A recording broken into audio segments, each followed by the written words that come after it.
Hi guys, আসসালামু আলাইকুম। আপনাদের মাঝে আমরা উপস্থিত হয়েছি গাছুয়া আমি মোহাম্মদ ফেরিঘাট নিয়ে। আগামীকাল যেটা উদ্বোধন হওয়ার কথা ছিল, আমরা আজকে এটা পরিদর্শনে এসেছি। আমরা ফেসবুকে যতটুকু অনলাইনের মাধ্যমে যেতে পেরেছি, ওনারা অনেক কাজ করেছে, অনেক সুন্দর করেছে। মানুষের নির্বিঘ্নে যাতায়াত করার জন্য যে সুযোগ সুবিধা করেছে, সেগুলো নিজ চোখে পরিদর্শন করার জন্য এসেছি। আসলে এটাই মনোমুগ্ধকর, অনেক সুন্দর পরিবেশ। এই ঘাটটা অনেক ঐতিহ্যবাহী এই ঘাট ছিল, গাছুয়া আমির মোহাম্মদ ফেরিঘাট।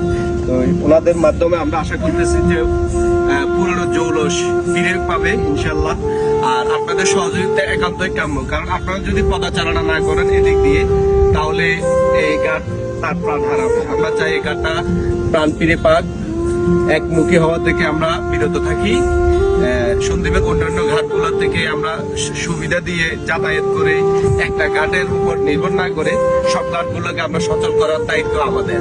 ঠিক আছে, যখন আমরা এক কেন্দ্রিক হয়ে যাই, তখন মানুষ আমাদের উপরে নিপীড়ন করা শুরু করে। এই নিপীড়ন থেকে আমরা রক্ষা করার জন্য সাধারণ মানুষকে এই উদ্যোগ নিয়েছে ওনারা।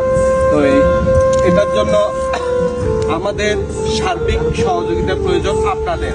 আপনারা সন্দ্বীপবাসী যদি এখান থেকে যাতায়াত করেন, এদিক দিয়ে যাতায়াত করেন, পাউরিয়া ঘাট দিয়ে যাতায়াত করেন, যে দিক দিয়ে চালু আছে, সবাই যে এরিয়া দিয়ে যদি যাতায়াত করেন, সেটা সবার জন্য মঙ্গলজনক হয়। আর আমি মোহাম্মদ ফেরিঘাট সন্দ্বীপের ঐতিহ্যবাহী একটা ঘাট। এটা যারা আমাদের সিনিয়র, আমাদের ওল্ড জেনারেশন, তারা বলতে পারবেন অবশ্যই। আর এখানে ওনারা যে সুন্দর পরিবেশ তৈরি করছে, এটা আসলে মনোমুগ্ধকর। আমি এখন একদম নিচে অবস্থান করতেছি।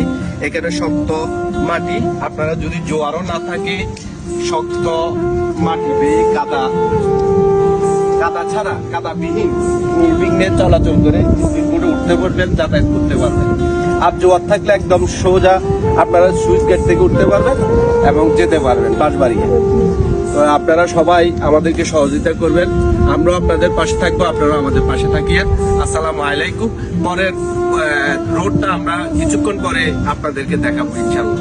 আসসালামু আলাইকুম।